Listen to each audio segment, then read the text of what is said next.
Assalamualaikum warahmatullahi wabarakatuh. Pada kali ini saya akan menjelaskan materi tentang tema 8, subtema 1, pembelajaran 1, yaitu lingkungan daerah tempat tinggalku. Tempat tinggal adalah tempat manusia menetap untuk berteduh dari keadaan alam, serta tempat melaksanakan hak dan kewajibannya dalam menjalani hidup. Tempat tinggal manusia biasanya berwujud rumah. Tempat tinggal merupakan kebutuhan utama manusia. Setiap manusia tentu menginginkan lingkungan tempat tinggal yang nyaman. Nah, untuk selanjutnya, mari kita simak cerita legenda asal mula Telaga Warna. Dahulu kala, di Jawa Barat ada raja dan permaisuri yang belum juga dikaruniai anak. Padahal, mereka sudah bertahun-tahun menunggu. Pada akhirnya, sang raja memutuskan untuk bertapa di hutan. Di hutan, raja terus berdoa kepada Yang Maha Kuasa.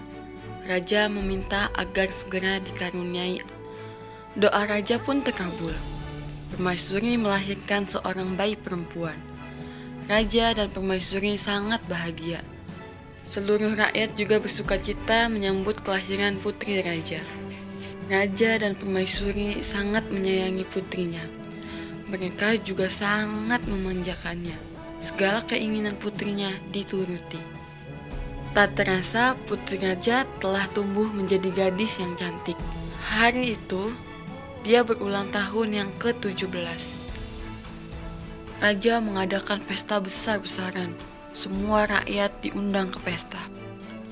Raja dan permaisuri telah menyiapkan hadiah istimewa berupa kalung. Kalung terbuat dari untayan permata warna-warni. Saat pesta berlangsung, raja menyerahkan kalung itu. "Kalung ini hadiah dari kami. Lihat, indah sekali bukan? Kau pasti menyukainya," kata raja. Raja bersiap mengalungkan kalung itu ke leher putrinya. Sungguh di luar dugaan, putri menolak mengenakan kalung itu. "Aku tak suka kalung ini, ayah," tolak putri dengan kasar. Raja dan permaisuri terkejut. Kemudian permaisuri berusaha membujuk putrinya dengan lembut. Permaisuri mendekat dan hendak memakaikan kalung itu ke leher putrinya. "Aku tidak mau. Aku tidak suka kalung itu. Kalung itu jelek," teriak sang putri sambil menepis tangan permaisuri. Tanpa sengaja, kalung itu terjatuh. Permata-permatanya tercerai-berai di lantai. Permaisuri sangat sedih. Permaisuri terduduk dan menangis. Tangisan permaisuri menyayat hati. Seluruh rakyat yang hadir turut menangis. Mereka sedih melihat tingkah laku putri yang mereka sayangi. Tak disangka, air mata yang tumpah ke lantai berubah menjadi aliran air. Aliran air tersebut menghanyutkan permata-permata yang berserakan. Air tersebut mengalir keluar istana dan membentuk danau. Anehnya, air danau berwarna-warni seperti warna-warna permata kalung putri. Kini danau itu dikenal dengan nama Telaga Warna. Nah, setelah mendengar cerita asal mula Telaga Warna tersebut, nanti kalian akan mengerjakan tugas yang akan kakak kasih ya. Nah, selanjutnya di dekat rumah Udin terdapat taman bermain. Udin dan saudara sepupunya akan bermain di sana. Saudara sepupu Udin ingin menaik ayunan. Udin menarik ayunan, kemudian Udin mendorong ayunan. Udin telah memberikan gaya pada ayunan itu. Nah, apakah yang dimaksud dengan gaya?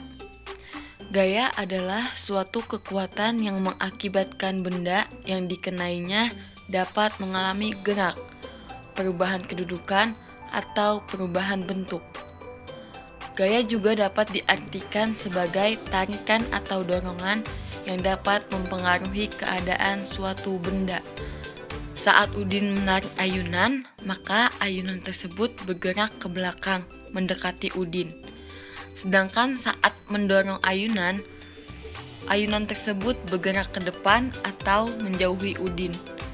Nah, apa yang dimaksud dengan gerak? Gerak adalah perpindahan kedudukan suatu benda lainnya, baik perpindahan kedudukan yang mendekati maupun menjauhi suatu benda atau tempat asal akibat benda itu dikenai gaya. Sekian penjelasan materi kali ini. Saya ucapkan terima kasih. Tetap semangat semuanya dan jaga kesehatan. Wassalamualaikum warahmatullahi wabarakatuh.